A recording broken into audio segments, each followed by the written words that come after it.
another thing that can make beaches even more dangerous this time of year is that a lot of them are unguarded. So let's bring in someone who can speak to what late season beachgoers should do if they want to squeeze that last beach weekend in. It's Wyatt Warneth with the spokesman for the American Lifeguard Association. Wyatt, thanks so much for joining us again tonight. A tragic week there in the Outer Banks, but you could make the argument that this is postseason, right? It's late in the year, and so a lot of the beaches aren't guarded the same way. What should people be looking for if they're heading to the coast this weekend?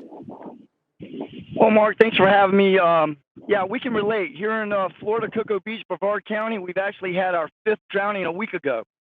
We have rip current rich conditions, which is the onshore tide or onshore wind with the outgoing tide, and people are loving the beach right now, and that is a recipe for disaster.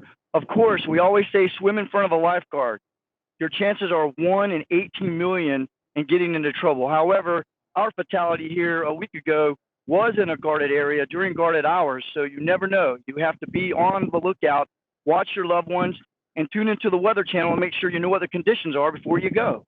Is there something about this time of year? It seems like there's this secondary spike that seems to happen kind of after Labor Day. Have you noticed any trends with that through the years?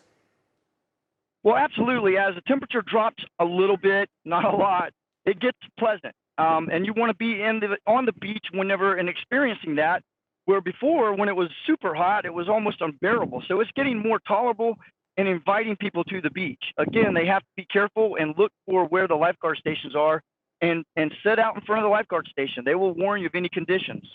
Now, let's say there aren't any guarded stations in your area and you're going to the coastline. Is there anything that you should be looking for with regards to the water to know that it's safe, or that it may not be so safe to bring you and your family into the water at that time? Well, that's a great question, Mark. I'm glad you asked that. It's educate yourself. You know, go to the Weather Channel, see what the conditions are, ask the locals where's a good place, a safe place to go, because we have certain areas that are more surfer friendly and the waves are bigger and the rip currents are stronger. So you want to know where to go. And then when you do come to the beach, you want to make sure that you keep an eye on your family. If the conditions are rough, know your limitations. Do not go out into the water if you're not a strong swimmer at all, up to about your waist. And also swim or bring a flotation device. If someone does get into trouble, in our area here in Brevard County, we've installed a rescue device along the beaches where we don't have lifeguards, so that a citizen can grab that and get it out to the person. Because the last thing you want to do is go into the water on a rescue and not have any flotation.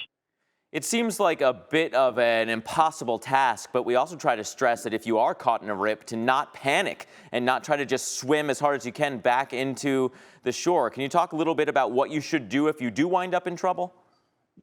Well, you hit it. The number one thing is do not panic. It's just a current that's going to pull you out. It has a 3-step mechanism. It's a feeder that's going to put you into the neck, and the neck is going to push you out to the head. Once you get out to the head, it's going to release you, and you can swim parallel left or right along the beach and find your way back to a sandbar. Because what it is there's a little trough in the center and 2 high points on either side normally. And then you can get to that high point and make your way back to the beach. But if you panic, all that's out the window, and you can't do anything for yourself or anyone else trying to help. Absolutely. That's Wyatt Warneth. As always, great information. Thanks so much for joining us here on Weather Underground.